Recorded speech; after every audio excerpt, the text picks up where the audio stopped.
आज मैं आपको एक ऐसी दिल दहला देने वाली घटना सुनाने जा रहा हूँ जिसे सुनकर आपके रोंगटे खड़े हो जाएंगे। ये घटना मेरे एक दोस्त के साथ हुई थी जिसका नाम दीपक है। दीपक अपने पुश्तैनी घर को बेचने की बहुत कोशिश कर रहा था, लेकिन एक समस्या थी। गांव के सभी लोग उस घर को भूतिया कहते थे। रात के समय कोई भी उस रास्ते से जाने की हिम्मत नहीं करता था। दीपक इन बातों को अंधविश्वास मानकर हंस देता था। एक दिन वो अपने दोस्त सुमन के साथ घर की सफाई करने गया। उनका मकसद घर को अच्छे से सजाकर खरीदारों को आकर्षित करना था। अशुभ संकेत। उस दिन पूर्णिमा की रात थी। चांद की रोशनी में घर रहस्यमय लग रहा था। उन्होंने काम शुरू किया। झाड़ पोंछ करते करते शाम हो गई। अचानक एक पुरानी घड़ी जो कई सालों से बंद थी टिक टिक कर चलने लगी। दीपक और सुमन ने एक दूसरे की ओर देखकर हंस दिया। दीपक ने कहा, शायद बैटरी खत्म हो गई थी, अब फिर से चल रही है। लेकिन सुमन को कुछ अजीब सा महसूस हो रहा था। जब वे पुराने फर्नीचर हटा रहे थे तो उन्हें एक छोटी लड़की की फ्रॉक मिली। फ्रॉक सफेद थी, लेकिन उस पर सूखे खून के धब्बे थे। अचानक घर की सारी बत्तियां बुझ गईं। दीपक ने टॉर्च जलाई तो उसने देखा कि उनके सामने एक छोटी लड़की खड़ी है। उसका चेहरा सफेद था और आंखें अंदर धसी हुई थी। दीपक डर से जम गया।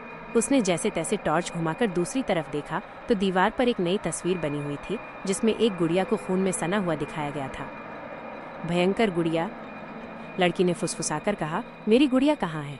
दीपक ने कहा, तुम कौन हो? हमें तुम्हारी गुड़िया के बारे में कुछ नहीं पता। लेकिन लड़की ने उसकी बात नहीं सुनी और आगे बढ़ी। उसकी फ्रॉक धीरे धीरे लाल होने लगी। उस लाल रंग में खून की गंध थी। सुमन चीख पड़ा, दीपक चलो भागते हैं। वे जैसे तैसे दरवाज़ा खोलकर बाहर निकले। बाहर निकलते ही उन्होंने देखा कि वही लड़की उनके सामने खड़ी हंस रही है। उसके चेहरे पर कोई गुड़िया नहीं थी, सिर्फ 2 काली आंखें थीं।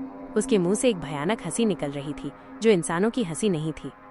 दीपक अपना फोन निकालकर अपने पिता को फोन करने वाला था, तभी उसने देखा कि उसके अपने ही नंबर से कॉल आ रहा है। उसने फोन उठाया तो एक छोटी लड़की की आवाज़ आई, मेरी गुड़िया मुझे वापस दे दो, वरना मैं तुम्हें भी गुड़िया बना दूंगी। अंतिम परिणाम। दीपक और सुमन डर के मारे चीख पड़े। उन्हें लगा जैसे कोई उन्हें पीछे से बुला रहा है। वे दौड़कर घर से बाहर भागे, लेकिन उस रात वे सिर्फ भागे नहीं थे। उनके पीछे एक अशरीरा आत्मा भी दौड़ रही थी, जिसका एकमात्र मकसद अपनी गुड़िया को ढूंढना था। आज भी उस घर का रहस्य कोई नहीं सुलझा पाया है और दीपक और सुमन दोनों ही अब दूसरे शहर में रहते हैं। लेकिन वे आज भी उस रात की बात को भूल नहीं पाए हैं। उनके कानों में आज भी उस छोटी लड़की की आवाज़ गूंजती है, मेरी गुड़िया कहाँ है? अगर आप ऐसी ही और रोंगटे खड़े कर देने वाली कहानियाँ सुनना चाहते हैं तो मेरे YouTube चैनल को सब्सक्राइब कर दें।